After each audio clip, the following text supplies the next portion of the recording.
We're so profesh. Exactly. God, we gotta get those musical intros or something going here. We got no sound effect. So good night, good day, good evening, ladies and gentlemen, fans, haters, and of course, last but not least, all of the Nole fam out there who listen to us, and of course the Pova bandwagons who don't listen to us, but know all of the shit and hateration and bias bitches that we are. Oh my Thank God. you for listening to us. Well, but we have no sound effect, so Google Hangouts decided that, you know what, you bitches should just be making noise with your own now. So have no more cricket, no more wah wah wah, no more yay, nothing. So no fanfare. We need to get Pova fans up in here to be the sound effects because they've been squawking a lot this past week. So just saying. Just saying. But before I go any further, let me introduce my co-hostesses with the mostesses. First, we have Tennis Travel, who's not traveling this week. Are you? No. We never know. No. Are you home in California? I'm home in California, standing still. Okay. Flooded? Are you dry? Yeah. Is it raining? No. Okay, good. So yay! I'm gonna do Yay! Woo! Oh dear. And our foreign correspondent, the Cato of all podcasts from foreign Ohio. How are you today, Janina? I'm feeling lonely without the sound effects. I know, but you know what? Yay! I have no sympathy for you because you're gonna eat a fabulous dinner after this. So you know what? Whatever. I'm tooting your horn. Have a little sound effect going. Could you play that for us, Janine? Let's see if that's gonna work. And oh, it's so sad. oh my God, Sounds like popcorn. I swear to God. It sounds like popcorn in a pot. Sounds like the clay season. Whew. Yeah.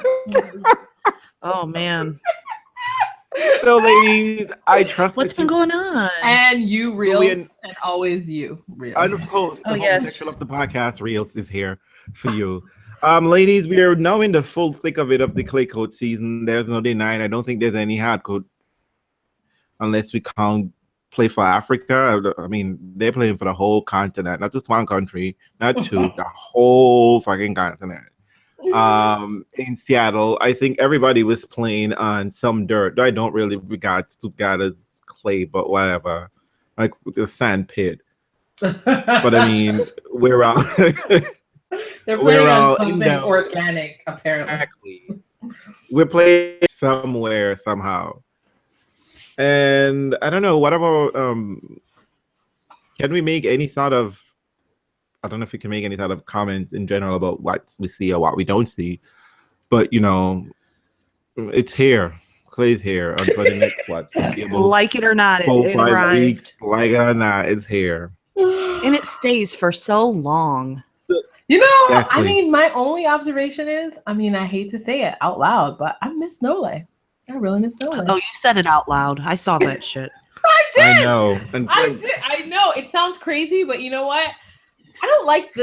What exactly are you missing? You know what? I don't like the cast of this. I don't like the way this season of Clay is going. Like my favorite TV show, it has a cast of characters, and the cast of characters are just not that interesting this season. You've got Andy Murray, who is good, struggling.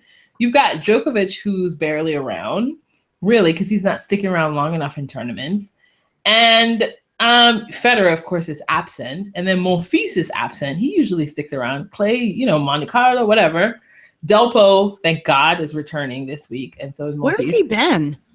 Well, you know, he took a break. He loves to go to injured, or he just took a break. No, you know, just like I think he didn't travel. I think he took a break, a nice thoughtful break, and I think he's gearing up to maybe try to do some stuff. I don't even know if he's going to do the Monte Carlo. He was the one. He could have stopped Federer in 2009. He had a shot at the French Open title, but Federer was in his way 2009.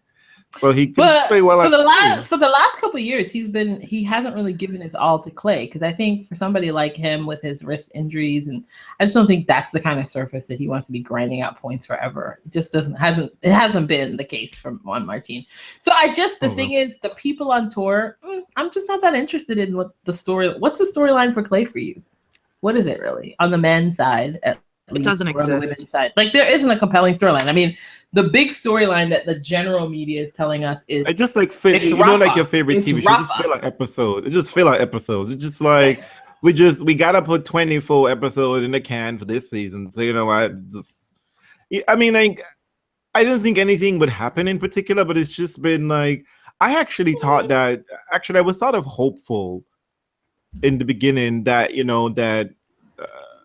maybe some people might think Federer is invincible, but I don't think that is the case. But he has that aura of winning 3 big tournaments, and he decided, you know what, I'm not going to play the clay court season, and that's what he initially said. I figured some of these young players or somebody would be like, you know what, I have a shot here. None of the other big guys are consistent. Go up in here and try to make a run and do something, but it's just been the usual suspects. No one's taken an. I mean, you know how actually, there is no usual. Who came out is actually Albert, Venelius, Ramos, whatever. And I'm just like, who is this? But they're Spaniards. You know what I mean? Like, but they're not the young people that you could say. Like, remember how everybody was looking forward to Zev's match with Rafa, and it was a non-starter, and then he was also a non-starter here because he lost to Sigita. So it's just like I don't know. For me, Indian Wells in Miami was a surprise because of Nick. I thought, you know what I mean? Nick really tightened up his game those 2 tournaments. So you had like somebody that was actually really putting together a nice run. So that was an interesting story to see how a young person his grandfather coming died. up. His grandfather died, so that's why he's been MIA. No, I know, but yeah. So I know he's Estoril. Yeah, I mean he left Estoril. But I'm just saying like Dominique Thiem, I guess, could be somebody that was supposed to be interesting. Well, he made it to a final. Yeah. It's got to be worth something, right? Oh, God. Where is the sound effect? Where is the sound effect? Because it's time for wah, wah, wah. But you know what? Let's hold out that up. Let's get to the results. On the men's side, so Rafa followed up his 10th title with another Divadal International at the Pista Rafa Nadal. In Barcelona, I think that's how you put it. Yes, it is. Barcelona. With his 10th Barcelona title. Whoop-de-whoop. Yay. I mean, like all of his fans, his stands, I should say, were just feeling themselves. But I was somewhat confused because I'm just like, this is the same place Rafa was in last year. Same place. But you know what? Well, it is interesting. Maybe you are so right. No, you're right. I mean, I remember last year when he knocked over Monte Carlo and here, everybody's like, oh my God, Rafa for the French. And what do we know? 3rd round of the French, he withdrew. Boom. Yeah. So, I mean, like, he didn't win Rome and he didn't win. Did he win Madrid? Yeah. So, I mean, and then again, it's clay. I think Andy Murray won Madrid, right?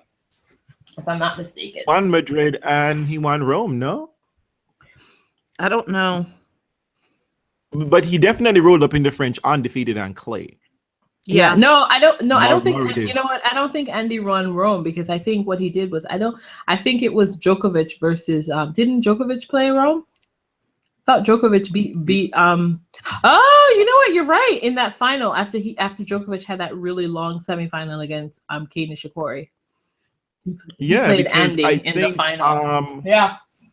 I'm almost certain that Djokovic knocked out Nadal in the quarterfinals in Rome. Beat down. I mean, it was a beat down. Yeah. In Rome last year for Rafa. And in the other event, I think it's in Budapest. Yeah. If I'm not mistaken. Luca Pui beat Bedene. Who was playing some really good tennis coming into. He's actually been undefeated, won a couple of challenges, I think, and rolled up in the final of a major to 50. But unfortunately, he ran into Luca Pui, who was just on fire. I watched that match; he was on fire. Wasn't Benedict also having some hand problems? Yeah, it was finger problem. I think it's probably sticking his finger up to Dan Evans. But but I don't know if it was any match. And I kept looking at Luca Pui, just like, Luca, where the fuck is this on regular tour, right? When the big boys are here. He has that. He has to me, Luca Pui behaves like, when you're in Luca plays tennis like he's alone, like he dances alone in his bedroom. When you're alone in your bedroom, you have all the moves and whatever, but when the spotlight hits, On stage, you just go. Does he freeze? One to the step, one to the side. It's just like he was playing really, really good tennis today, and I was like, really just like, where the fuck is this shit on regular tour? He's on not the women's entirely side, reliable. Like he could be good. He could be great. He's Remember French. that Donald Young match? He was And not he's French last year, and this year, I don't know what Guy Forget did or whatever, or Guy Forget as I like to call him. He just fucked up Pui's mojo and turned him into a Frenchman. It's just like look at the exception. He was like Gilles Simon is the French exception, generally, in my mind. Why? I got no business for Simon because Simon didn't take care of Chilich, and Simon didn't take care of business until so. You're very Simon angry today. Could Well, I think of Simone because he's so predictable and kind of plotting in his style. I mean, there's nothing outrageous about his style of tennis. There's nothing that says French about his style, his brand of tennis. You know what I mean? He doesn't do a wacky drop shot when he shouldn't. There's no flair to it. It's no meat and potatoes. You know what I mean? You just have to figure out the rhythm of the non-rhythm. Maybe he was Spanish in a former life. Listen, he's my Spanish Frenchie. That's what I used to call him. He was not no Spanish in a former lifetime. Because had he been a Spanish in a former lifetime, he would have been dead on that court. Spanish people don't go home. They don't go home unless they put every single bit of juice and fiber on it. Have you seen Simone on a tennis court? Exactly. You could see Simone like, fuck it. You know what? I tried. Everything out there. I don't know what the hell he's doing half the time. Yeah, he's special. He's very done. Done. And on the women's side, we had they were in Istanbul. Svitolina. I'm surprised that I turned your favorite, Janine, no? Svitolina. But I think this is the second or third title of the year. Yeah. Third title of the year. Another player who plays only when she sees nobody else is watching. Exactly. Except when she sees Angie. When she sees Angie, she's just like, I'm ready for the spotlight. And she's just like, I want you to see a number one. When you see a number one next to your name, she's just like, you know what? I'm going all I'm coming in. for you. Listen, you know what? You can build an entire career off being a spoiler. So that's what Svitolina wants. Do it, girl. Do it. You almost had that title. Almost. And you know what? I saw her dressed up somewhere and she looked so nice. Kanta, make friends.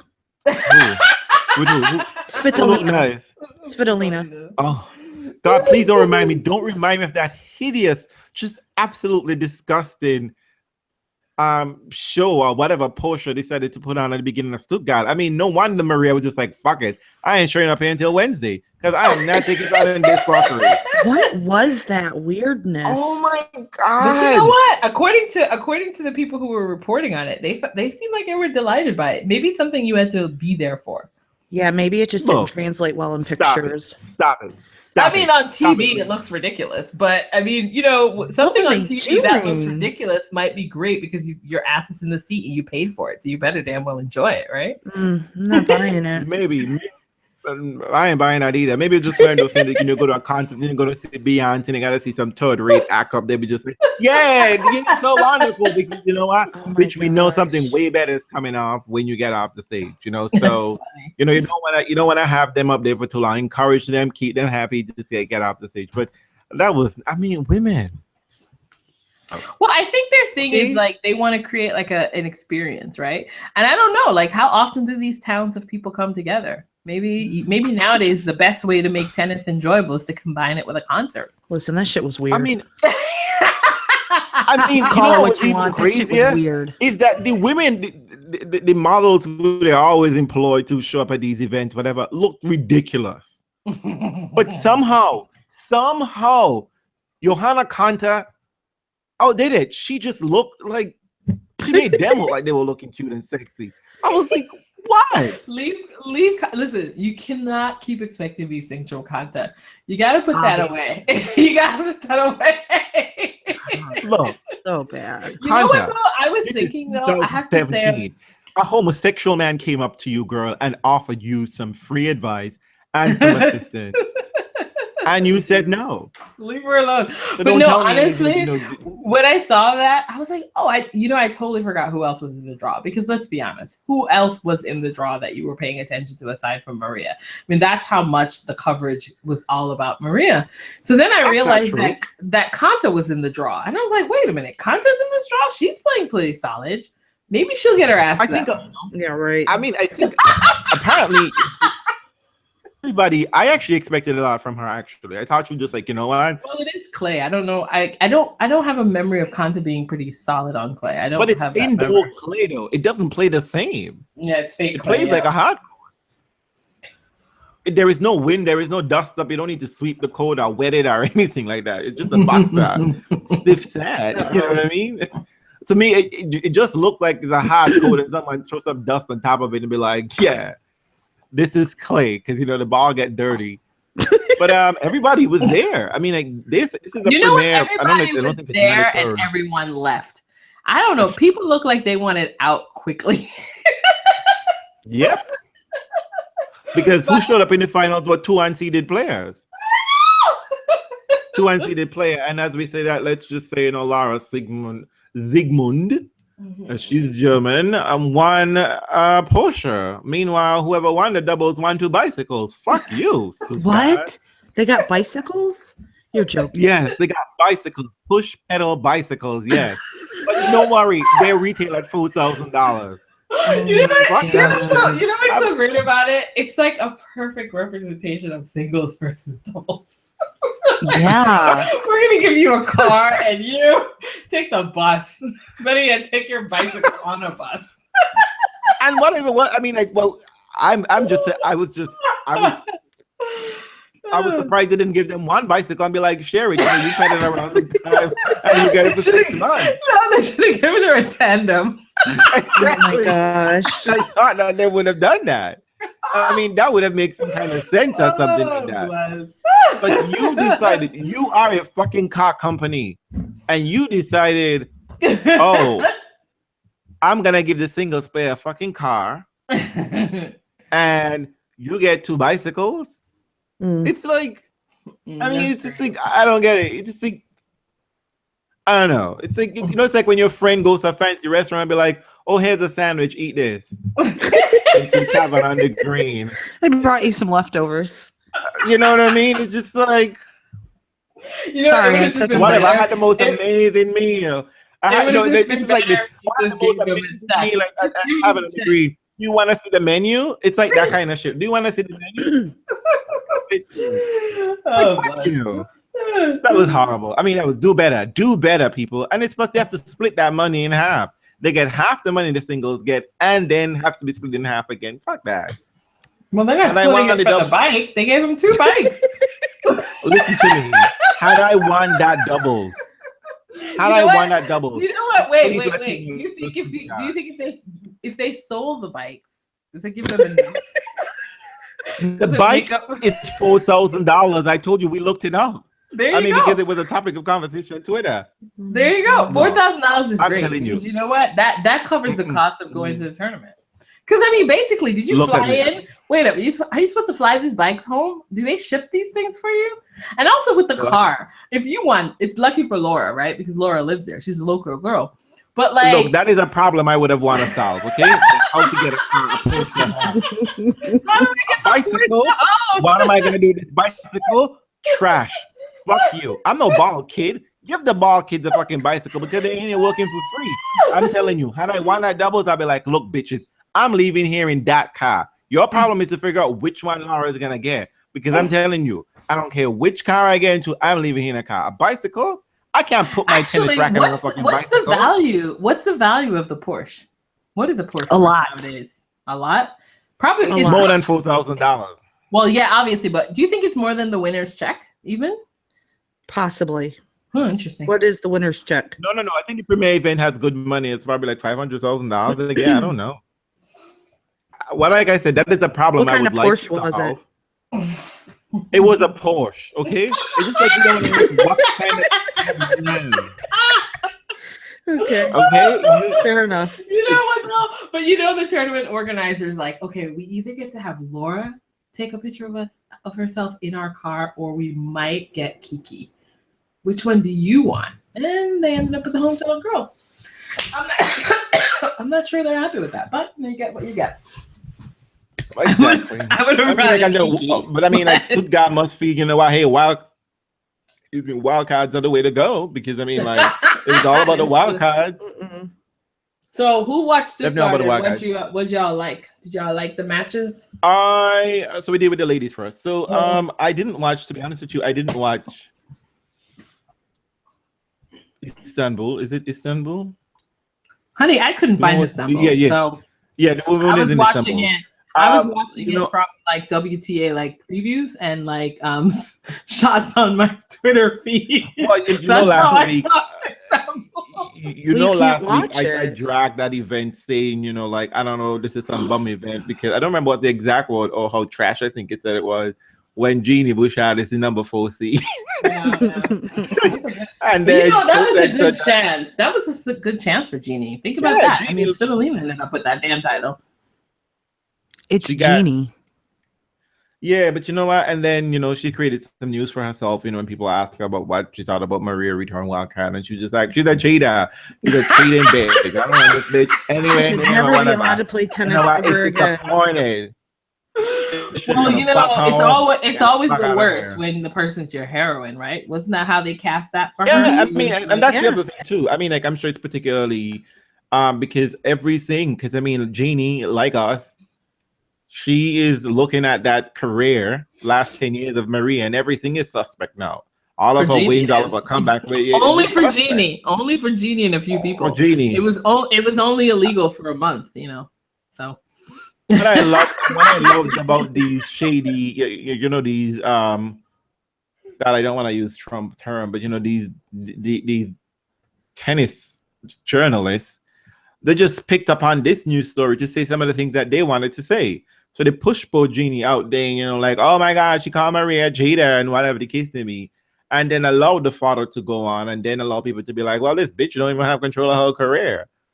So she ain't winning shit, and she's not even winning popularity either. So I guess that's kind of how tennis journalism works. Instead of actually putting together like a maybe critical piece, what you do is you identify players who are going to reflect points of view that you want to say, and you just put them out there, and then you let the player deal with the fallout, as opposed to you as a professional journalist asking the difficult questions and being critical and analytical and thoughtful. I mean, as a matter of fact, you don't even need to be asking any critical question, as opposed to a lot of the times it's more like, do critical work. Don't just go and sit on your ass and just being there waiting for, you know, someone to show up and whatever. Go out and do some goddamn research. You know, I pointed to Christopher Clary, who I generally enjoy at times. He retweeted a piece that he wrote last time around, and he tried to talk about Maria victimization, you know, how she's playing the victim. But nowhere in the fucking article does he explain this. Does he point to how she's playing a victim and she's not? And then he go on to try to blame everybody else, how the ITF, you know, should have done a better job to a certain extent because, you know, they're at fault here, et cetera, et cetera. But what no one is pointing to the fact is that Maria Sharapova is the only person on Meldonium who served the ban. She's the only one who didn't get the memo. Everybody else who was on Meldonium somehow got the memo, stopped taking it, and they passed the threshold that they had. But she was the only person, and this other Russian kid quite recently. Meanwhile, it's crickets for all the defenders of Meldonium saying it's not a PD. Well, I mean, no one is trying to save that young boy's career. Well, I mean, for me right now, it's like, okay, fine. Maria Sharapova is back. So she served her ban. All that jazz is over. And as you know, remember, because I said at the time when Wayne O'Desna came back, I was like, I'm fine when people come back. But I remember people treated Wayne O'Desna like a leper. And he actually hadn't, at the time, he actually hadn't tested positive. He had just been found to carry the substance, right? I mean, maybe his second time. The third time around, obviously, people were like done with him. But if I'm not mistaken, when the second time, yeah, he never failed the test, right? He failed the test, yeah. He failed the test when they kicked him off for 15 years. Yeah, that was the last time. But the first time, the original time, it was when he was carrying it in his bag to Australia. And I remember people treated him like he was a leper. Like they wanted nothing to do with him. They thought he brought shame to the sport. I mean, and the Americans were the worst of all because they're like, now we're the ones that are associated with this and blah, blah, blah, blah. It was really, really like bitter. Get him out of here, Andy, everybody. But all of a sudden now it's Maria Sharapova. But when he came back, they also wanted him to be the same, to be treated similarly. And now that she's back, what I'm curious about is like people... I think it's interesting to think about how they're going to frame things moving forward. Like, okay, fine, you wanted to say that she was a victim, blah, blah, blah. But if your problem was the system, like most reporters, when they cover sports or they cover anything, they're trying to deal with both individual problems and systemic problems.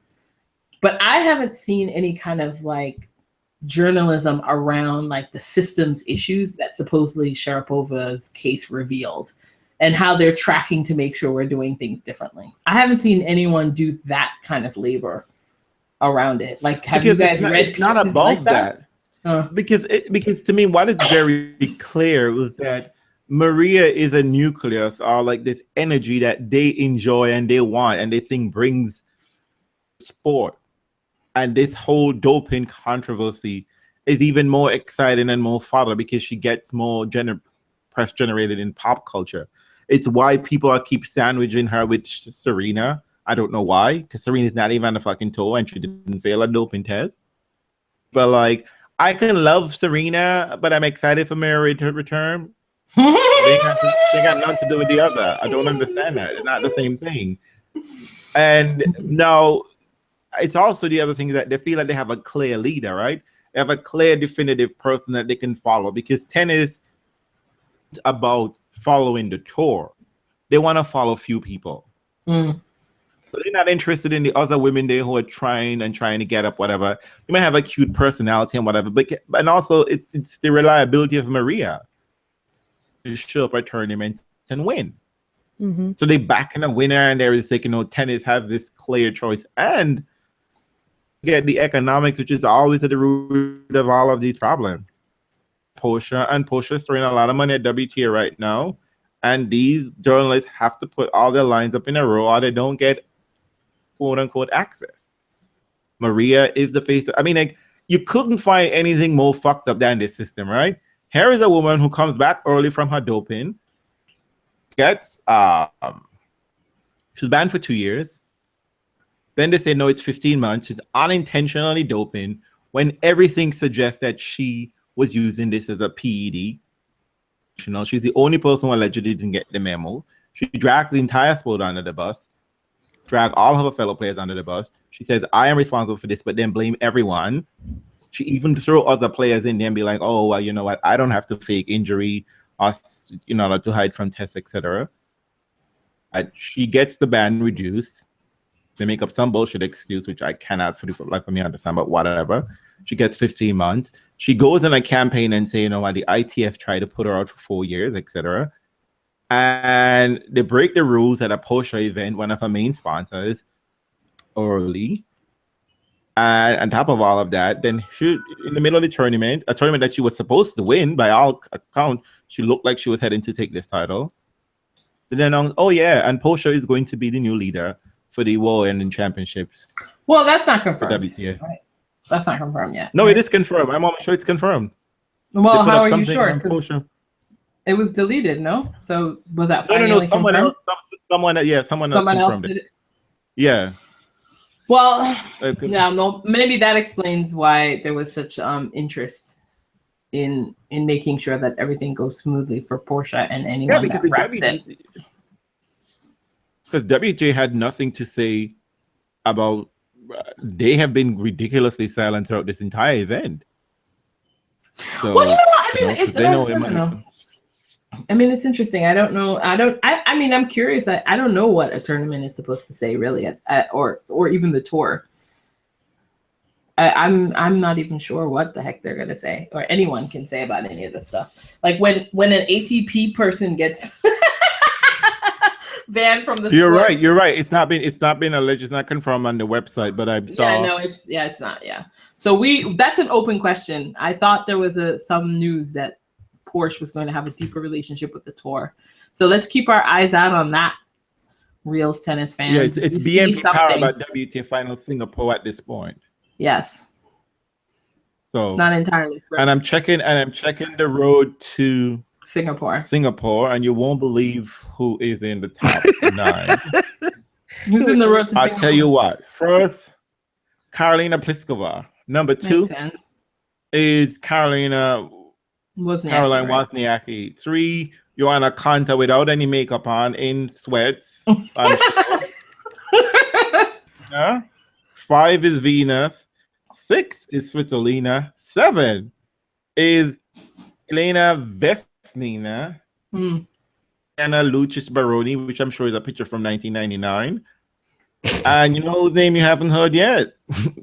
Angelique Kerber, who's number 10. Oh, 10.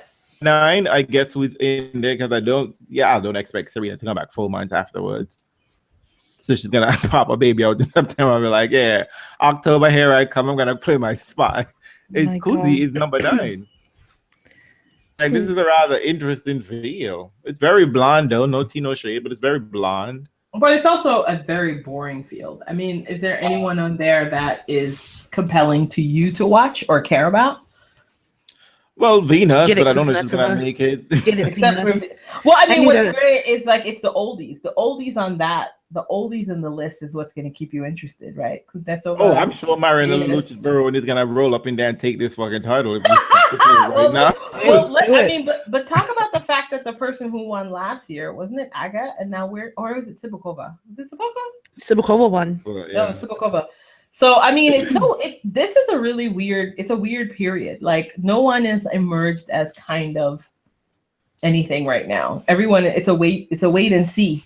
We're waiting and seeing. Well, it's very early in the season. The places where you can grab the most points, Australian Open, Rome. Miami. I think Rome will tell us a lot. I think Rome. Yeah, I think Rome and Madrid tells us more. More interesting to see what this field looks like by Wimbledon before Wimbledon starts. Then I could be like, oh, okay, I'm looking forward to something here. I'm not looking forward to something because generally this is all locked up. The first 6 is locked up by US Open anyway. Yeah, just playing for 7 and 8. So, I mean, Karolina Pliskova, this picture doesn't look cute. Just like you know, Caroline Wozniacki, nope. Konta, I'm tired bashing you. I'm done, girl. Lucic Baroni look like Barbarella. I swear to God. But Kuzi is giving me face. I'm loving it, Kuzi. I'm loving it. If she doesn't know how to do anything else, she can take a picture. Definitely can. You know what though? I thought for a moment that Kuznetsova was gonna try to sneak this title. Then I remember that it was Kuznetsova. So I'm surprised. I'm really surprised at that because I thought Kuzi having the experience, particularly on clay, and just being around all of these girls and the brand of tennis that she's capable of playing. But I don't know if Kuzi wants to put in the work. That's always your theory. And it's like, we tell you, Kuznetsova works hard. Yeah, he doesn't. I don't know why. He doesn't listen at all. Look.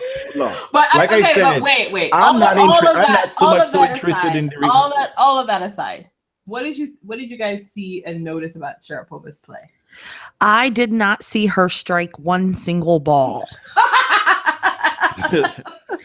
On her first match back, I was fortunate enough to be at lunch, and I thought I'm going to stream it, and I couldn't find it. So I messaged Tony and said, "Where is it, tennis watchers?" And I couldn't find it, and I gave up. So I'm like, this is ridiculous. It shouldn't be this hard. So I scoreboarded a little bit, but yeah, I didn't see her. A couple of her matches, if I'm not mistaken. How did you watch? Because I couldn't find it. Girl, I never miss tennis matches. You're the streaming king. I'm telling you, look. It ain't the most optimal situation. It's just not. It's not the best situation. Hey, but you know what?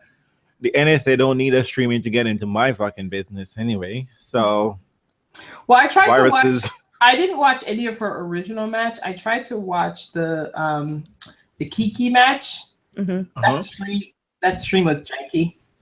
It was a mess. It was on YouTube for a brief spell. So I really ended up mostly scoreboarding and catching highlights. That's actually how I was able to catch most of the WTA action. I just couldn't catch anything. And I saw, but I already have, but Janina, you have BN Sports, but I think it's not consistent. No, it wasn't. Yeah, it was weird. It was just weird. And I got frustrated. I mean, they really need to fix it because I'm not going to hunt all over to watch stuff. I need some consistency. For the actual match, I think she's screaming just the same. Not that I really care, but she didn't. She Some looked things well never rested. change, huh? Right. She looked rested. She's in shape. You know what? think I she was gonna saw go pictures fat, and I in thought 15 she months. looked like she was in great shape. The Mhm. best shape that she's been in Yeah, a definitely. long time. Maria always has this.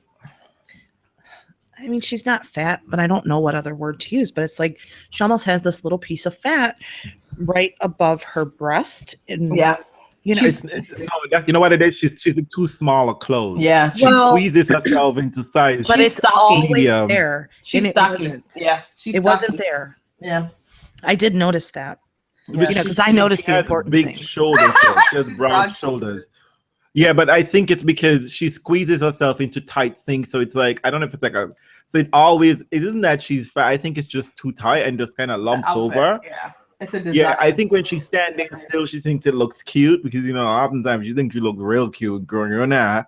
But you're better than contest, so that's saying a lot. Just putting it out there. I'm hating judiciously. But I will say though, she is definitely. I mean, I saw that she's the odds-on favorite for the French.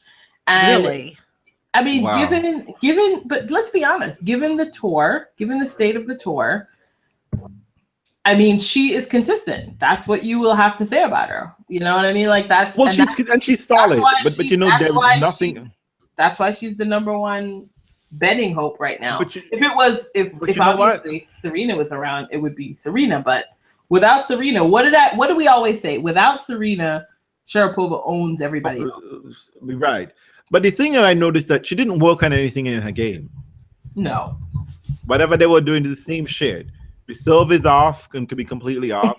She's making ridiculous errors for no reason. She is, in fact, if anything, she's horrible at it. She's back to being the basic at net. I mean, there was a volley. I was just it's girl. funny. It was interesting. I was like, well, maybe she went away and learning how to serve and volley. But no, she didn't. It was just like, girl, you were strong arm that volley, girl. Just put the racket there. And it was just like.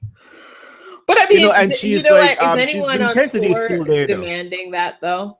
That's what happens when you have like competitors. They demand that you change your game. Who's demanding that Sharapova change her game up?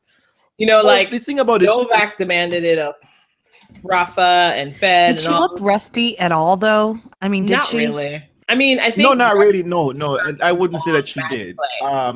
That's about it. Like, I think she had it in her to beat KiKi. I think the only problem was like she was made to work. She was made to work. There was no meldonium in her. That's what the problem was. She didn't have any work. meldonium in her. When was the last time Maria? Everybody's talking about meldonium. If Maria is smart, she's figured out a new substance that's taken the place of meldonium. She's had 15 months. She's had 15 months. But the other thing too was just for her heart condition. But no, according to her, it's her shoes, right? She just needed sensible shoes. Stop. But orthopedic. I don't think so. She be in some New Balances next week. Look out, Nike. You might be losing. You might be losing a cash cow. But the reality is, but let's be honest. Let's be serious. In terms of the tour and in terms of what happened in Stuttgart, the way that people failed to perform, means that Maria Sharapova has come back on the tour at a great time. It's one of the best times for her to come back. Definitely. I mean, there's no doubt about it. She might, but for me, I mean, I am hesitant to proclaim that she's gonna run up on WTA and take everything, because there have been moments when Serena wasn't around and she didn't run up in WTA and take everything, and she was clearly the odds-on favorite to take a lot of time. Let's not forget, she only has 5 majors. Yeah, I know. Maria definitely. There is always and no Tino Shea people be dragging Max Eisenbud, whatever the fuck his name is, trying to drag Caroline Wozniacki. She's been longer at number 1 than Maria, and she never won a major. So Just putting that out there. She's been longer than Maria by triple the amount of weeks. So don't be trying to drag Maria. And in fact, I'm sure Aga's probably been at number 2. I might be wrong about that, but probably close to. But I just think that, Stuttgart is not the best place to gauge Maria's tennis and dominance. Again, the intensity is there. She could be screaming her head off and, like faces. I think the women kind of looked like they didn't really care and wanted to be or stick around for this show, probably almost akin to how the US Open for the Serena Open in 2015. People just like, whatever. Roberto da Vinci was just like, whatever. And let me just say a word to Roberto da Vinci. Bitch, the time when you were supposed to show up, you didn't show up. She had one job. One job. Did anybody really think Vinci was going to be Sharapova? I thought Vinci would have taken a set. I think Vinci is clever. You know what I mean? Because Vinci didn't have to. But then it's indoor clay, right? So Maria don't have to deal with the element. Exactly. Have to go outside. Clever, but that's what I'm saying. When I see Maria at Madrid, which we're gonna see her because she got a wild card, and Rome, I would tell what kind of player that is. Well, I think it'll be nice to see now her serve will have to respond to the elements because exactly. That's KiKi broke her both times for her sets that she won. And I was like, well, when after KiKi served for it and didn't serve it out, I was like, well, she'll probably break for it because she was better at breaking than actually holding her serve in many ways. KiKi was actually fit. I think KiKi was very fit. The match was very intense. And she looked KiKi was fit. And what I liked about KiKi this match and in the final was that KiKi was just like, she didn't get bothered by the fact that she lost the opening set and lost it badly. So I just need another thing. But maybe that might be because mommy came out with a tablet. And I'm talking about an iPad. Did you see what Tony did with that? Tablet. That shit was funny. But you know what though? I was finally happy to see something. Remember, they made such a big deal about the ability for you to do that, and I was wondering how people were going to do it. But I don't know if you read KiKi's statement about it. She's of course. What did KiKi it was interesting because she was saying, her mom comes out with this tablet, and she's like, usually when I'm in, match mode, I like to think, I like to kind of calm down, get the vibe. Maybe the music is going to inspire me. She's like, and then my mom brought homework. But I tell you what, though. And then she said, but maybe it was helpful. She's like, maybe it was helpful in the end because there was some strategy. And she's like, look here. What was happening with her serve? I mean, obviously it was a perfect ad for that damn SAP. Well, that's what I thought. That's what I thought that when the mother came down with the tablet. And enough, they don't speak French. They're speaking in Serbian. Good for them. Yeah, they're actually. I was just like, this isn't French. But her father is a handball player, and her mother was a former volleyball player, and they came to France in the 80s to play for professional handball team. And she was born in France. But what I thought was interesting is that after the mother came out, the mother basically was pointing to, like, these are the places you should probably try to get the ball in, which I thought was interesting is how that is really not worrying about percentage and, whatever. I'm sure the player knows how the serving percentage is. They don't need an app to tell them that. But they can sort of like look at what the other player is doing on the other side and how they're doing. So after that moment, I think KiKi started to get her life together and she worked her way back into the match. And Maria was becoming more frustrated in this bitch going away. Like, like she needs to go home.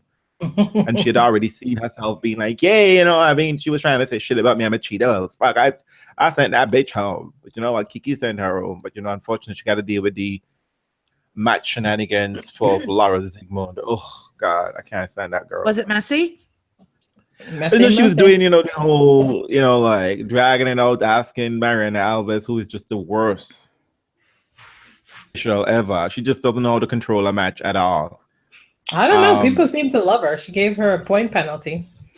Well, again, my thing, you see, what I don't like about people is saying, it's just like, oh, you wait until the last minute to do it. No, my problem is that the fact of the matter is that it's not just waiting at that moment. It's the fact that they've been doing this shit all the time. You know what I mean? And you haven't been clocking them. You're not gonna fix it. It has to be consistent. You you shouldn't clock them all the time.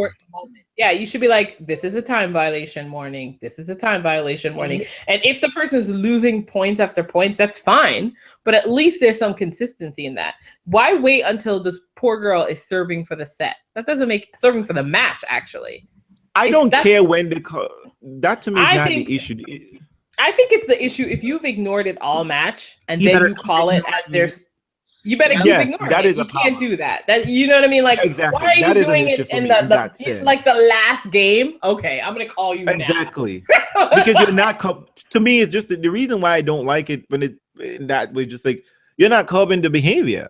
No, you've allowed the behavior to go on until the very end. Be like, oh, don't do this after you've been doing it all. Because to me, it's just like you will prevent. They will be taking that 20 seconds from if you did this from game one from the first set. Laura, then by the time they get to be saying, oh, I'm losing points. Laura, you're at 45 now. Next time, exactly. You. And you keep doing it to her, and she will know. By the end of the game and the end of the set, or the end of the match, she'll be like at 15 seconds. She'll be so frightened. She'll just grab the ball and start serving whether she's ready or not. Goodness. Exactly. But but anyway. A title, maybe get her ranking up. She can be, dangerous, I guess. I don't particularly like her, just, but hey. So, she can do anything for me. She gets a heavy hard ball. Yes, that's what I remember. It's a high flat ball. She has an amazing backhand. She has a good, again, no elements in this sandpit. She was just doing whenever she can, she got a 1-2 punch going in. And KiKi wasn't so consistent on the serve. No, sometimes she hit an ace and whatever the case may be. Is you gotta pick your spots. You gotta pick your spots. You have to move that ball around. Because there was so many times Laura was just waiting over this, like, yep, over this point. And KiKi was on the defensive far too often and to be on the offensive. So I think KiKi could do better. She has such a nice instinctive flair that I feel like if she would commit to being a little bit more all around and use up more of the court, I think she could probably be a little bit more successfil. She's not afraid. She's not afraid of volleying. Exactly. And she moves well. Yeah. So I feel like she could. I feel like KiKi has the potential to be really. Is she an underachiever? I mean, she might be. You remember, she kind of struggled a little bit at the French. Although, remember, she had that really amazing match against Serena. Remember, was it like a French last year? It was almost. I think it went 3 sets, and she really. I could see in her mind she thought she was going to win that match, or she thought she could at least. If you go on court with Serena and you think you can win, that's half the battle. That's half the battle. There's something in her. There's something in there. I will say that this week I gained a new appreciation for her because I like a shit talker who backs it up. Yeah, exactly. I need you to boy, does she like to talk the shit. Yes, she does. God, I love it. I expected her to go on Twitter and drag Maria, but she didn't. She didn't. It might still happen. It might. You should have won that title. She is, she will spill your secrets, but she's forthcoming, and I appreciate that because if you're gonna ask her her opinion on a certain situation, she'll tell you. And I it's so hard to get players to do that now. It's so hard. Everyone is so managed. It's nice to get a player that's just gonna say what they feel, whether it's appropriate or not. I mean, and it's not vindictive or coming from an evil place. It doesn't seem like it. She's like, she'll just say, "No, I just don't think this is fair," and like I like that. Right. The WTA could stand more like her. Yeah, true, but you know what? They got a clause on that, so. Well, it was a good showing for KiKi regardless. Yeah, it was a good week. That was her third final for the year. Yes, that's true, and so she's definitely doing well. Yeah. This is if I were the French, I would be like, let's see, wild card for Sharapova, or should we be protecting our French players? I mean, realistically, right? Like, if she's playing this well and she can get herself in a good position for the French, who knows what could happen? I mean, imagine French Tennis Federation. Let me just tell her what to wise. Don't put this bitch on center court down. Put her on court 18. Listen, KiKi didn't mind it. She played Serena in center. She had no problem with it. Well, she didn't win that match, did she? KiKi, but she fought. Go where you usually play doubles. Go where you usually play doubles. On code 18, code 17, code 16. Let people have to watch you, okay? We get intimidating, box and squeeze, and don't have all that TV camera, whatever, because you know. Did that recently. They put the players in high sense and put them in Margaret Court. But when they had no other choice, that's when they put them there. Can we talk about the perennial disappointing player, Simona Halep? Whew. Man, I'm so over her ass. When are we going to get over that? I'm over it. When are we done with that? But you know what? Somebody said, I think one of our listeners said, the real reason why she's protected is because she's a Cahill, client. It's like they can't critique her because Cahill is her coach. But she has faltered so many times. Like I said, this bitch would fall over a toothpick. I mean, like a toothpick is standing in her way. Say it like that. I mean, look, forgive me. This lady, I should say, rather. Forgive me. Take back a bit. I mean, Simona hits a hard flat ball. Simona can move. She can get to the net. I mean, like Simona doesn't play like she's an experienced player. More and more I see Simona, she looks like she just fresh eye and just rolled on the toe last week. There is no experience here. There's nobody chasing you. Well, and yet you can't motivate yourself to get things going. There's no Serena to block her, and Maria Sharapova at the moment is questionable. If I were Serena, you know who I want her to be? I want her to channel. You remember Lena? Remember when Lena looked around and was like, Serena's not here? She said it out loud, and she's like, this is my time. And she took it. Exactly. I want Simona to look around and say, these two people, Maria is just coming back on the tour and Serena is not here. But I remember a couple of years, like maybe a year ago, she kept saying how, I guess she was putting a lot of pressure on herself. And I guess maybe the trick Cahill gave her was she had plenty of time. I want her to return to this place where she's like, I don't know if I'm going to have time. I would rather her have a sense of urgency and recognize like this is a good opening. I'm so curious to see who's going to be a Lena, who's going to pull a Lena and go, you know what, this is a good time. Yeah, but the difference is I'm Lena sorry, was actually good.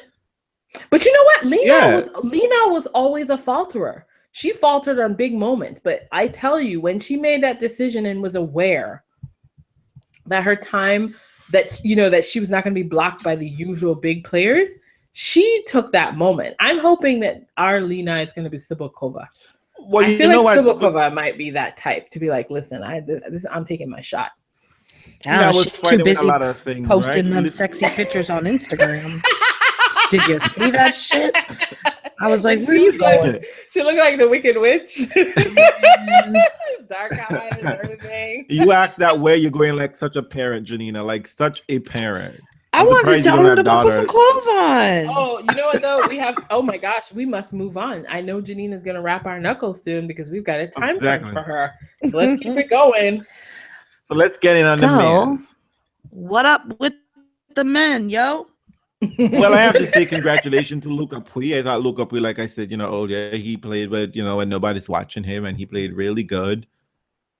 I think what was most surprising for me was the fact that Bedene controversy in his home country of United Kingdom. I mean, England is all dodgy and fucking immigrations. I don't know the fuck they're trying to roll up in there. Like Dan Evans, he's not even a scrub. This overweight astronaut. He's laughing at the fact that he's like, so someone congratulated, there was a tweet, someone they're like, oh, Bedene is on some match win streak or like some title, whatever the case may be. And he said, well, up though, ha ha ha ha ha. I was like, is this motherfucker serious? He's serious. But that's the benefit of being a native born person. You can underperform all you want. The immigrant is the one that has to show why they belong.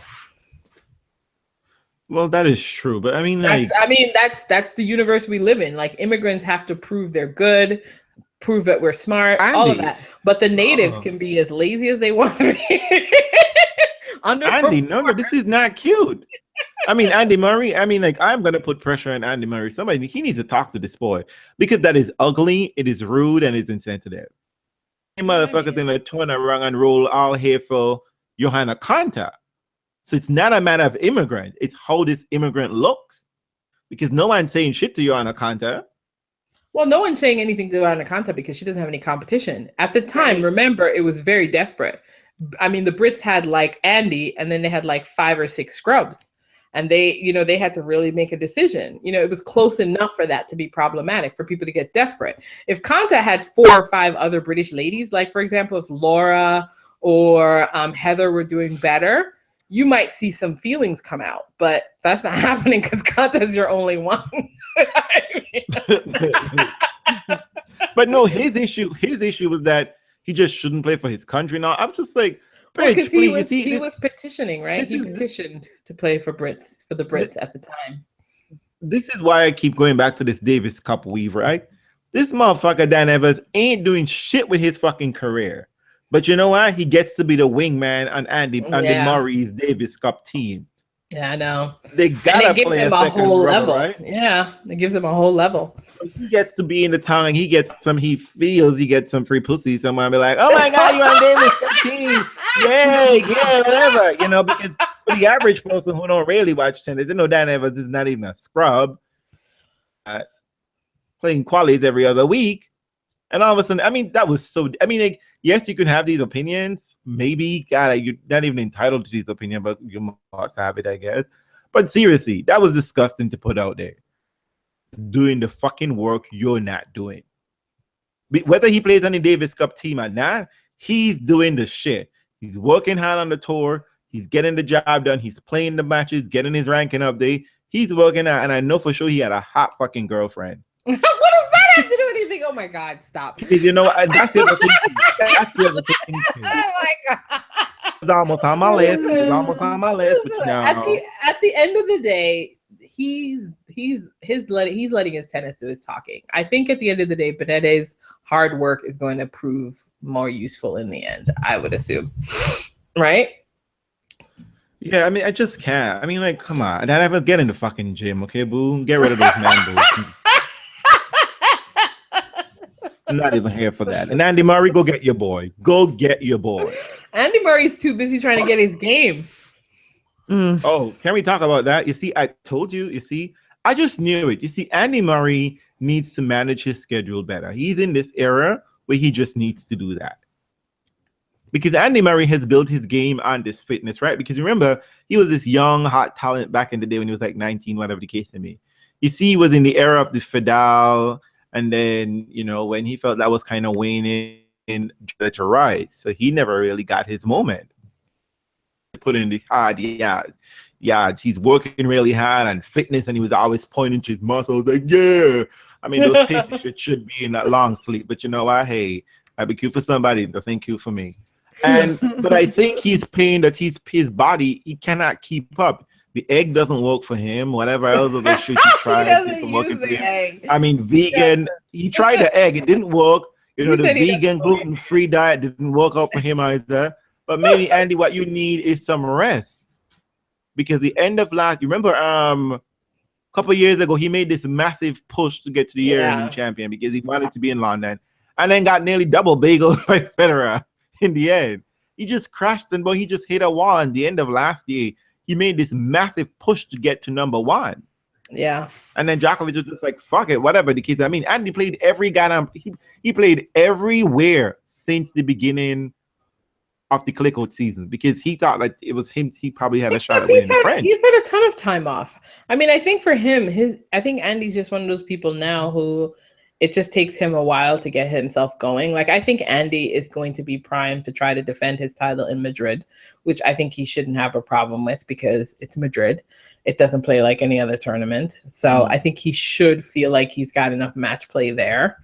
But I mean, I don't know. I mean, I was just kind of curious about, Andy had an injury, he's right? nursing an injury.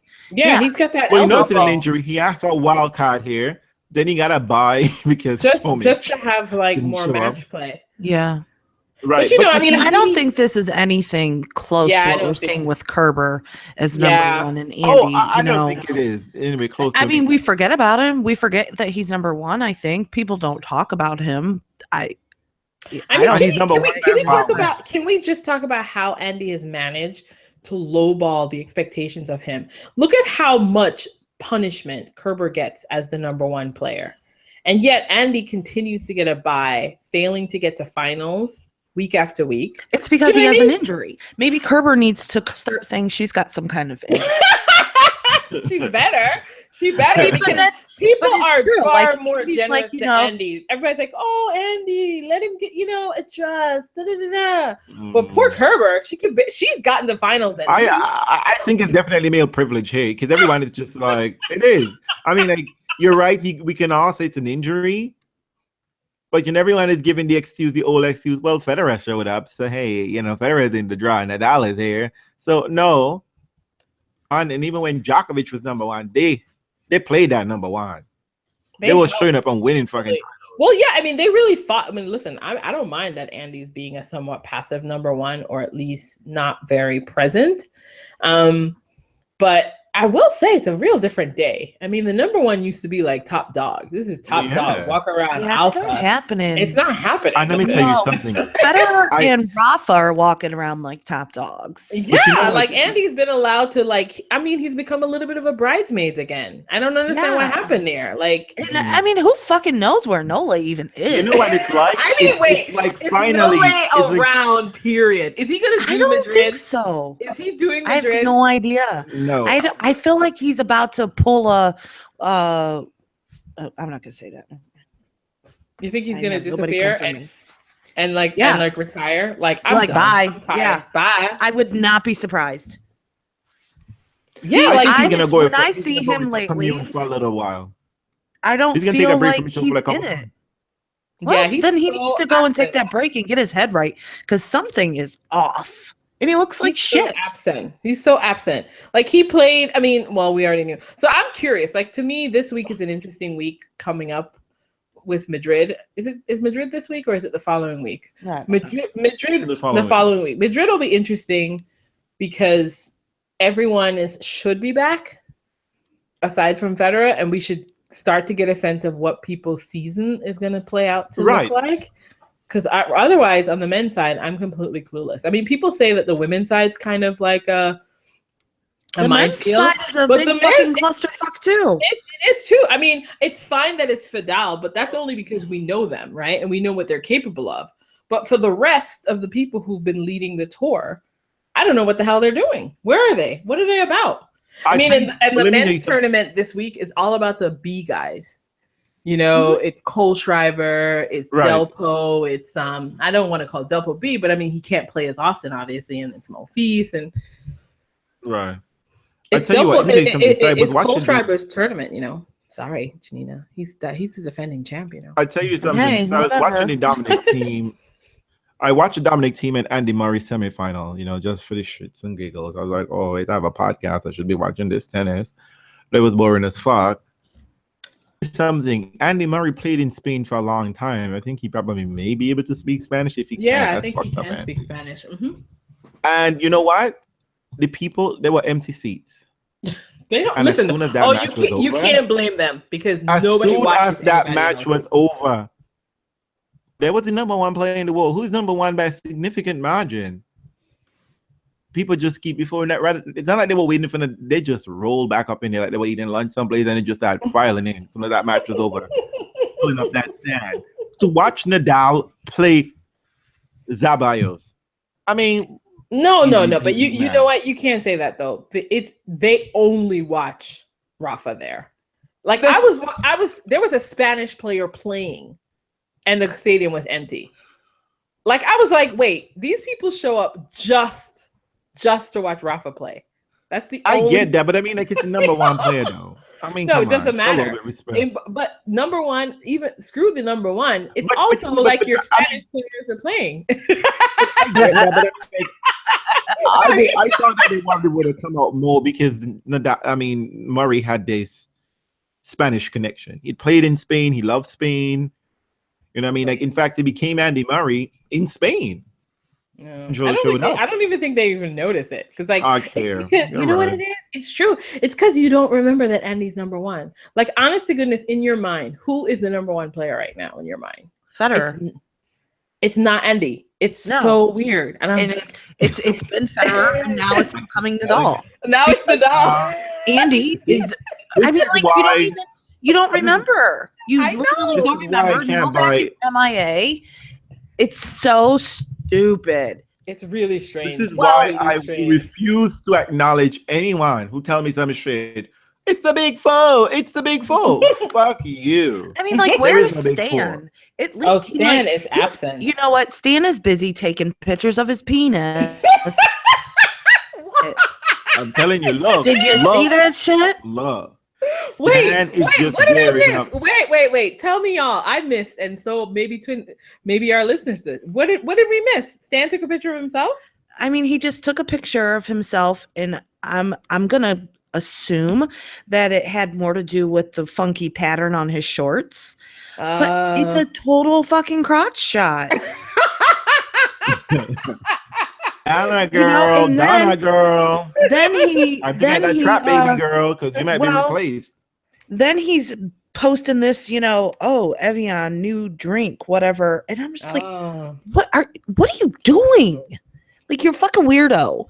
But where is he? Has he been playing? Like, where is everyone? The top five is absent. They're MIA. No, they're MIA. I mean, the crotch shot, I almost wonder if he was, putting on an advertisement. Maybe Donna's getting too old. Donna, get that trap baby girl. Get that trap baby.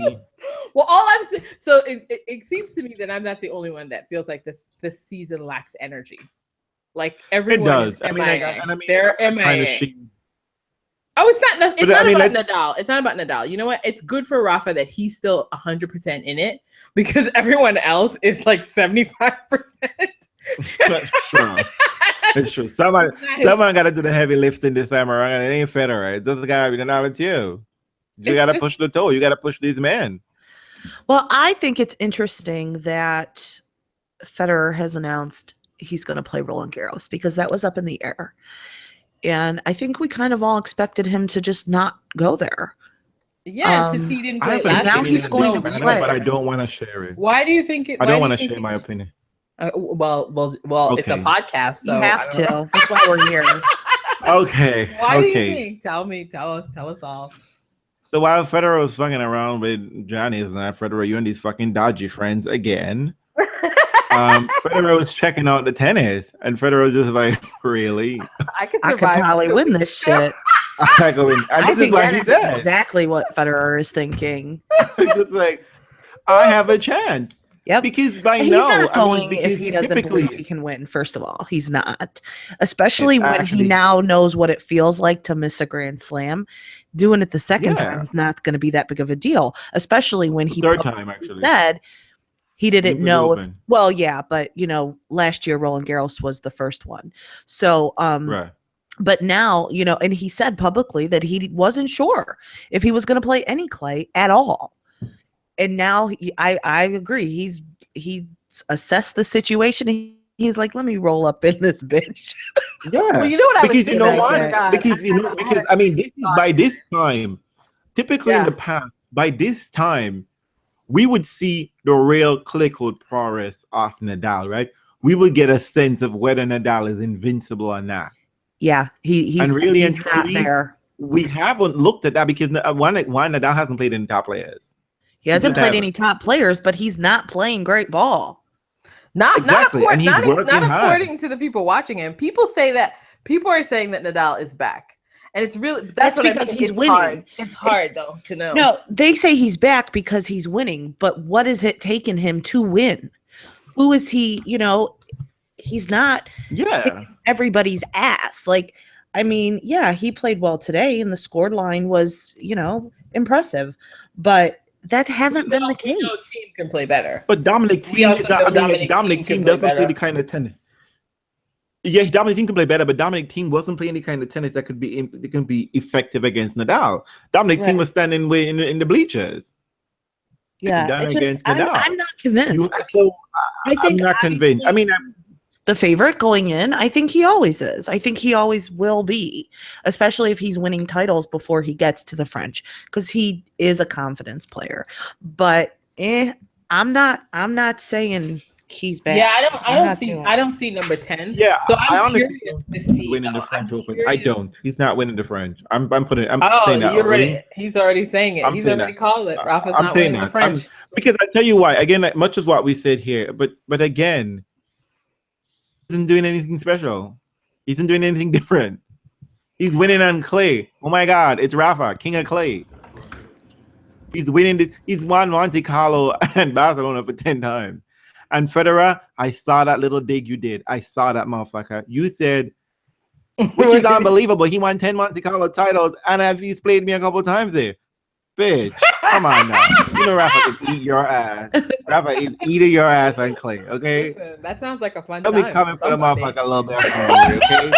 I don't know if Rafa minds that. But anyway, I do think, though, I think what's interesting, though, about it is, and what's made Rafa's run less interesting this clay season is he's not playing any of his nemesis. Do you know what I mean? He's not playing anyone, and they haven't, and it's not his fault, but that's why the storyline for clay remains kind of unwritten. Yeah. Because he's not going up against, he didn't meet Andy, so we don't even know what Andy's game is like. I want to see him. We're not seeing that. I want to see him play. He's not playing Stan. I want to see him play Stan. I want to see him play Nole. I want to see him play Monfils. I mean, to be honest, he does. I want to see him play some top 20 and some top 10 players. Hey, you know what? Screw all that. Let's talk about Grigor. Yeah. What happened? Why is Grigor falling off the map? You know what? I don't really care. First of all, the map. I want to talk about his Kids' Day appearance. Okay, before we even get to the Kids' Day appearance, I cannot believe we never addressed this situation.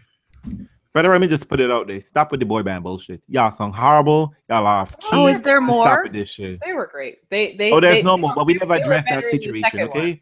They were better in the second one. Quit bringing up old That was shit. because it was Pro Tools. They were Pro Tools. Exactly. Okay? They improved. They got better. Let me tell you something. It's going to make a repeat appearance at the Mercedes Cup because all three of them are going to that tournament. But let me just say, I'm just letting you know it's coming back for grass. Here is the reason why I repeated the old shit, Janina. Because next time around, get Grigor off of vocals and let him do the dance break. Listen, there. Grigor's got some moves, Grigor right? got to do the dance break. He was so inappropriate. He got rhythm too. He was on the beat. Listen, let me watch that again. What is he doing? I mean, that was the first time I found Grigor attractive because I think Grigor looks like right? a I mean, how would you not? But you know what? Any boy who can move their hips like that, I suddenly give a little second look, and I was like, maybe. The one going on there. The video where he was like holding the phone and it was on his face. You know what? That didn't even look like him to me. He is one of those people who must look completely different. We don't see him in a hat. No, he had a hat on. And I didn't think it was him. Like, let me ask you something, ladies. There is a man and he can move like that and he's in your bed. Are you gonna kick him out? Hell no. I'm not. But Grigor is single. No, he's not. Is he? Alrighty then. Wait. Isn't he still with Scherzinger? They haven't broken up. I don't see it. No, they broke up a long time ago. No, I need confirmation, Realz fans. I don't believe they broke up. We would have. No, she was at the Australian. She was in Brisbane. There was no that news would have traveled. Okay, Grigor likes to have the ladies. So if Grigor was single, there'd be another girl there. Leave Grigor alone. Grigor for the moment is publicly who he is. Let him be. I'm gonna ask right now. Say whatever, but as Pablo says, that looked like club ain't no move to me. Oh my God! You know what? No, I don't want to talk about that. You know what? For the first time, I understood Grigor's appeal because I don't. I understood a little bit more. Listen, Grigor was breaking it down. If they're going to have a boy band, he better teach them other two idiots because Federer can't move. Exactly. We have seen Federer attempt to dance. It's really scary. Dance break. Let Grigor do the dance break. Yeah. No singing, Grigor. You are so off key. That was great, none of that. But I mean, it was also good to see him lighthearted and having a good time. I mean, it was fun. Remember, because there was a while Grigor looked dark. But I would actually like to see. himself. I would actually like to see Grigor return to playing good tennis. But you know what? He started off the year well, and then I'm like, okay. How is he typically on clay? Yeah. I have no You idea. know what? I've always remembered that he had that close match with Rafa, a couple of years ago when he was trying to make his move. I think Grigor is dangerous on probably grass, but there's no reason why Grigor shouldn't begin to. He's so incredibly fit right now. But Yep. I mean, he looks so skinny, and I'm still not sure why he chose to do that, but obviously it's working for him. And the youngin who keeps doing well in Barcelona but hasn't really kind of broken through is like the Russian Karen. Oh yeah. Yeah, he played well last year and he played well this year. I think he also needs to kind of. This is what I'm saying. It's like if you got the big dogs sort of like waffling, these people need to step up. I'll tell you something. There's something we haven't considered. What? Here's something we haven't considered, and it's one of the reasons why I'm saying Rafa's not going to win the French.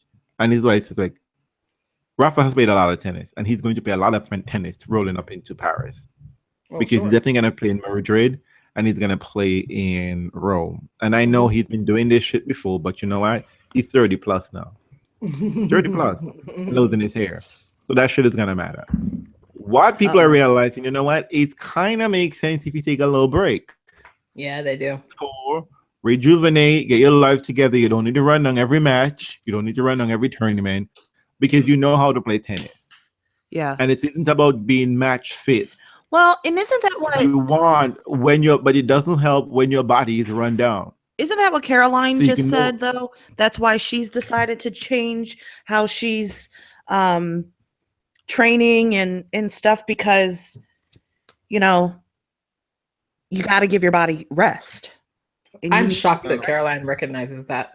I know. Caroline needs to recognize that with a daddy. She never took a break. Well, I'm just curious. I want to know what comes next. I don't really, aside from all of that though, I don't really care. This week has a good chunk of people returning to the tour that makes the tour more fun. I think Delpo's return is fun. I think Monfils' return, I don't think he's going to get very far. He might surprise us. Tsonga? He's going to have that I'm a new daddy magic, right?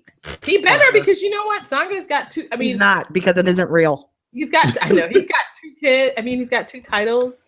So I don't know. I mean, I feel like that's what I mean too. Tsonga is missing. I mean, I need more. Everyone is missing right now. It's so odd. Come on, boys. Where are you at? I'm putting it out early.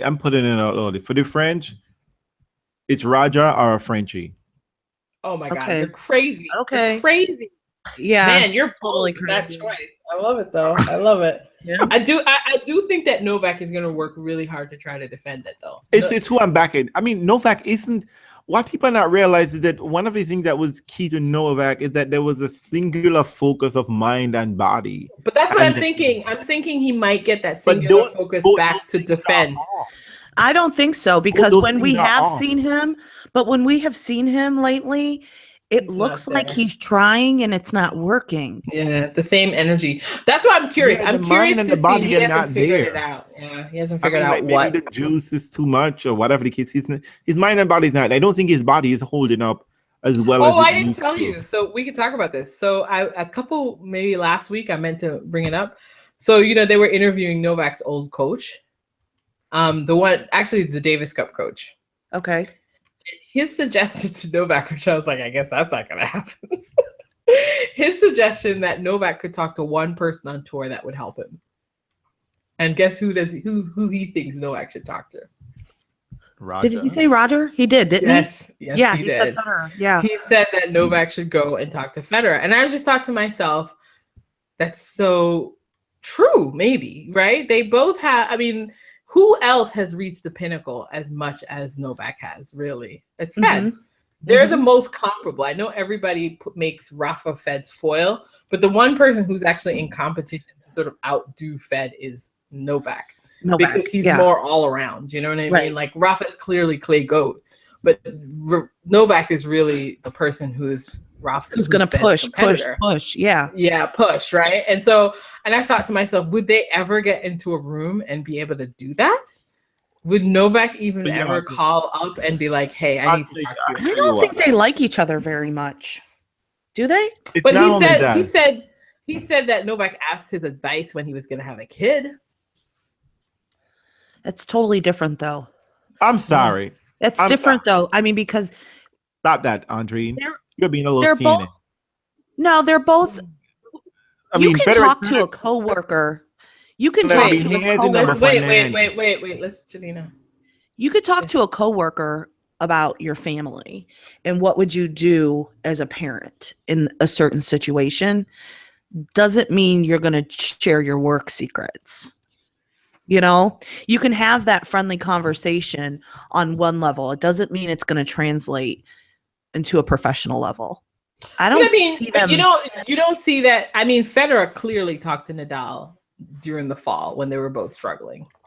That was a conversation they were able to have when he went. But I think they like each other. They like each other. But they're not having a convo. But that's clearly, that's his rival. That's his rival, right? Now he's gonna be like, "Fuck you, Fed. I ain't talking to you. You know what? WhatsApp me, and maybe I'll answer." I mean, that was. I think in theory, I thought it was interesting. In theory, yeah, he absolutely should, but I don't see it happening because, you know, as much as Federer, he talks about it, but he's like, I'm not gonna beef up my schedule to make it happen. He very well, if he continues on this path, be number one at the end of the year. He doesn't want Novak getting hot. Well, it was interesting. It was only interesting because the person who suggested it was Serbian. Do you know what I mean? Right. And he's got to understand the antipathy that exists between those two. Right. So for him to suggest that he goes and reaches across me. Talk to I think, but you know, a lot of these people, I think what I find striking about, like, you know, even Boris's comment to Novak and whatever, I'm getting the impression these people don't have an audience with Novak anymore. That they can't talk to him and have a conversation with him. So they're just trying to send out some sort of energy, like, look, if you ain't trying to hear shit from me, say it from somebody else. But, you know, again, I mean, we still don't even know what happened with him and Boris, really. I need somebody to. That is weird. Wait. So I read that somebody wrote a book on Novak. Do you think that's in the book? Because apparently the person I think that Carol Bouchard had Boris's ear when she was writing that book. If my sources are correct. One for the team and read because it's not going to be me. I mean, I saw from a note. Thank you, Ben Rothenberg. I think Ben is reading it, so maybe Ben can give us some insight on that book. I'm not reading it. I'm just putting that out there. I'm not reading it. Well, I mean, no, it's not really a surprise, right? Well, the question is, does the book? When we got sponsor, maybe I read it. But the book seems to be revolved. Does the book contain the separation period? Right? Does the book predate No, I that? think the book is on the book. From what I gathered from the book description, the book just seemed to be talking about the conquering of the French. Yeah, okay. Yeah. Well, that's maybe what I gathered. I mean, I don't know why that would be the most definitive moment of Novak's career and why. Well, that's how they've characterized it. But that's it's weird, actually. I wouldn't think of the French, but I mean, maybe that is the pinnacle. That's a waste of a book because I'm not interested in that. I'm interested in like when he invented tennis in 2011. Actually, that's the best season, really. If I wanted to read a book, I will say if somebody offered me a book on Novak, I would want to read the transition between 2010 and 2011. Exactly. The chase for the French is the least interesting aspect of him because it was kind of a given, the nature of how the French was playing out for Novak, at least, that he would win it. He got closer than Fed did in many ways, right? Like he was beating his nemesis. Like he was comfortably beating Rafa. It's not like with Fed where Fed was never beating Rafa. Yeah, I mean, he got stand. Yeah. He should have won. Like it was his in you know. The one with the rainy year. I haven't read the book. I don't want to be judging on the book. And you know what, girl? Anyway, I think you blocked me, so you would never hear this. But anyway, that would have been. Actually, that's not true. I unfollowed you. That's what it is, girl. No, I mean it would have been interesting that period. You're right. The year he invented tennis is the best year for Novak. Yeah, exactly. Because to me, the book should have started there. But she's talking about the adversity. God knows we're gonna have another swimming pool story again. Oh, God damn it! But I mean, because I guess you figured that the cartoon, the Novak cartoon. Oh yeah, I remember that. Solved all those problems. But I mean, to me, the winning of the French should have been the culmination of the book, perhaps. Because if you're gonna write about someone chasing the French, it has to. I mean, I hate to say it because I know she's not a fan of his, but the person who chased the French the most was Fed, not Novak. Yeah. Like, I mean, just the nature of the way Novak's career unfolded. The French was one more title to win, but it definitely didn't strike me as a chase. Maybe to him it felt that way, but it certainly didn't feel that way in the way the sport was playing out. It didn't feel like this elusive title that always. It just felt like, give it a chance, babe. In 2 years, you're gonna get it. Like, it's exactly. It never felt like. But you know what? What I'm far more interested in reading is what happened after the French last year. Yeah, that's true. Because that Novak has not been around since at all. Yeah, he's been putting his penis in wrong places. Like he's been drinking the wrong juice. You know what I mean? He's been looking old school, but I mean, like his Nole fam has gone feral. They are in the wild. They're just like. You're gonna eat us all up. They need they need their man to come back. And for a moment, I contemplated Novak returning too, just because I wanted some juice in the French during the clay court season. I don't know what that was about. I'm just gonna ignore all of those tweets and pretend that they never happened. You know what though? Honestly, I kind of, you know what? I hated to say it, but I did sort of miss the energy that Novak brought to the tour. There's a bit of a dark energy that he brings. I know he's light for people, but he's sort of dark. And I think it'd be fun. Like Rafa's not scared of any of these boys. None. And it's one thing for you to do this and conquer. And I like that because you know what? Because I know one of these boys is going to knock him out of the French. Well, I mean, but it's just, it would have been interesting if he was able to get a little bit of that. Because what made the Fed thing interesting was that Fed was beating a rival that he had not beaten comfortably in years, and so that was like a win on some levels, multiple wins. Here we're kind of like Andy's missing and Novak's like bye, and it's not Rafa's fault, but it's just kind of like, well, what's the story then? I don't know what's going on. But you know what? Nonetheless, congratulations to Rafa. He won 10, and he got a court named after him. Yeah, well, he got the court name before the 10 showed up. So don't even. Well, let's also say let's never name things after players. I mean, I know they name an alley after Fed, but let's not name like an actual court after a person. An active player. An active player. It's weird. The optics are really bad. It's weird. Really bad. Well, Tony timed it perfectly because in the month of May, he got a picture of Divadal as his photo up in his calendar. You know who's going to be my photo up in my calendar? I'm still going to keep Venus. I'm so sad that you have just torn Tony's work apart. Every month you flip it up and rip it out. Tony, it's great. I save it. Well, I don't save the picture, but I mean, Venus is the constant. Oh my God. That's a great picture. You know what? I feel bad, Tony. I feel bad for you because coming up in June is La Serena, who's going to be La Mama, and she's not going to be anyway on a tennis court. Continues to be absent, but guess who's going to come back to give you guys some comfort? Vika will. She's gonna come back and smack some. So ready. You're so ready for some Vika love, right? Yes. I'm ready for. Woo! But you know what? No tea, no shade. I'm noticing some people who didn't like Vika, and who Vika was trying to spoil Serena's parade.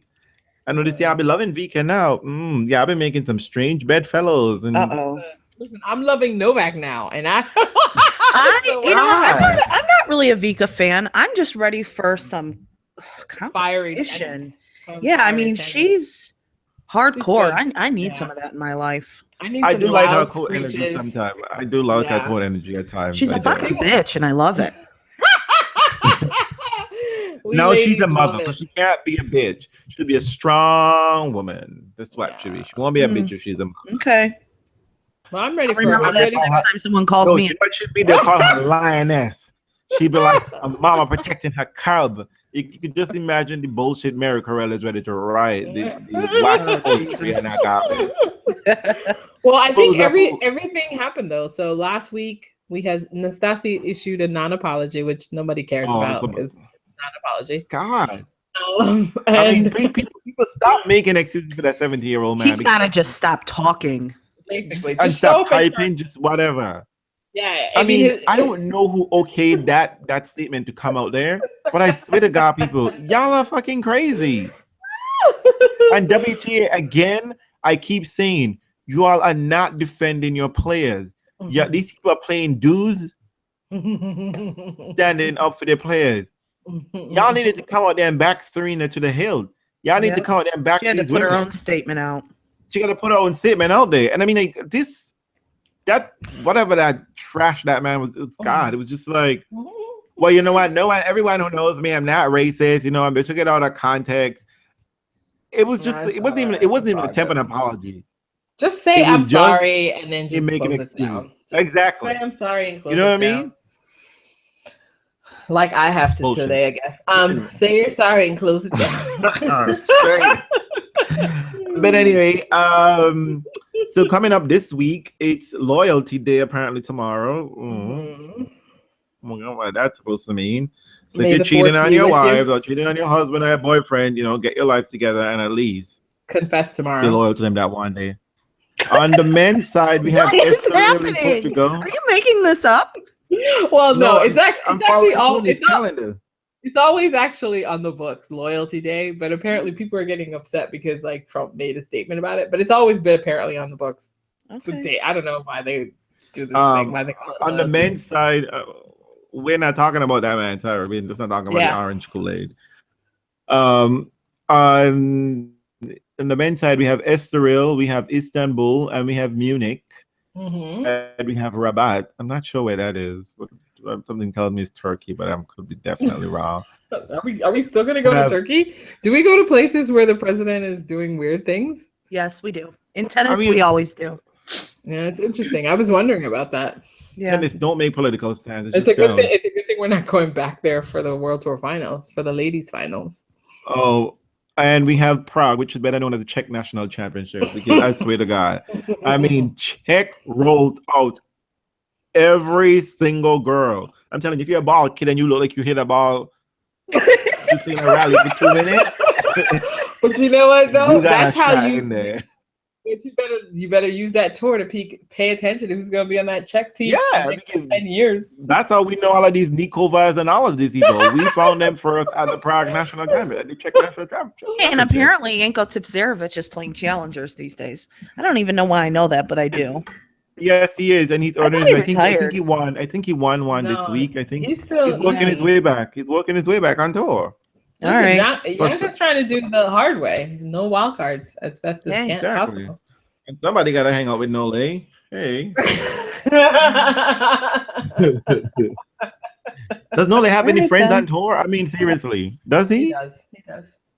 He's the friend. Like who? I don't know him. See him hanging with people. All the Serbians. Oh, they count. I hang with Troitsky. Oh, yes. God. He and Troitsky really good friends. Not a homophobic Yanko is any better, but I mean, oof. God, Troitsky just looked like a really bad wingman. He just, he is what he is. Yeah. So those folks, are we done? I think so. Oh, yeah, we're pretty much done, ladies and gentlemen. So it was a crapshoot of a week. Yeah, it was. Nothing really. Shit's got to get better. Yeah, it's Clay, do better, Clay. Do better.